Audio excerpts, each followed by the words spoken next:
Imagine someone collapses right in front of you, not in a movie, not on your phone screen, right there on the pavement 2 feet away. What do? You'd help. Of course you would. You're not a bad person. You'd rush over, call for an ambulance, do something. You're certain of it. But here's what the science says. The more people around you in that moment, the less likely you are to do anything at all. And the reason why reaches deep into your biology, your evolution, and the hidden machinery that drives almost every social decision your brain makes. The real answer is far stranger than you think. On March 13th, 1964, a young woman named Kitty Genovese was attacked outside her apartment building in Kew Gardens, New York. The assault lasted over half an hour. 38 neighbors, the newspapers reported, had witnessed it from their windows. Not one called the police until it was too late. The story shocked an entire nation. It launched a question that psychologists have been trying to answer ever since. Why? Two social psychologists at Columbia University, John Darley and Bib Latané, refused to accept the obvious answer. The easy answer was that people in cities are cold, indifferent, selfish.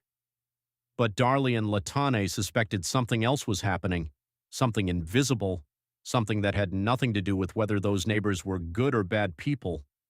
So in 1968, they ran an experiment. A participant sat alone in a room filling out a questionnaire. Smoke began drifting in under the door. In most cases, the participant got up and reported it quickly. Now Darley and Latané added other people to the room, people who had been instructed to do nothing, to simply ignore the smoke. And something remarkable happened. When surrounded by others who weren't reacting, the real participant almost never reported the smoke either. They sat there, eyes watering, doing nothing, glancing at the calm strangers around them. This was the bystander effect in a laboratory, and it revealed something unsettling about how your brain actually works. Your brain is not an independent reasoning machine. It never has been. For hundreds of thousands of years, your ancestors lived in small groups of 20 to 50 people. In that world, reading the behavior of the people around you was survival.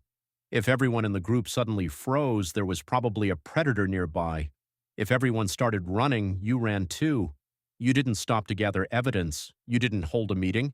You read the room and you acted instantly. The individuals who paused to reason it out independently, they got eaten. This is what psychologists call pluralistic ignorance. You look around at the people near you. None of them seem alarmed. So your brain concludes, maybe there's nothing to be alarmed about. Maybe I'm overreacting. You're not thinking this consciously. It's happening beneath awareness, in the social processing layers of your brain, in the same circuits that tracked group consensus on the African savanna. The problem is that everyone around you is doing the exact same calculation. Everyone is looking at everyone else. Everyone sees calm faces. And so the entire group freezes, not because they don't care, but because each person is taking their cue from people who are also doing nothing. It gets stranger.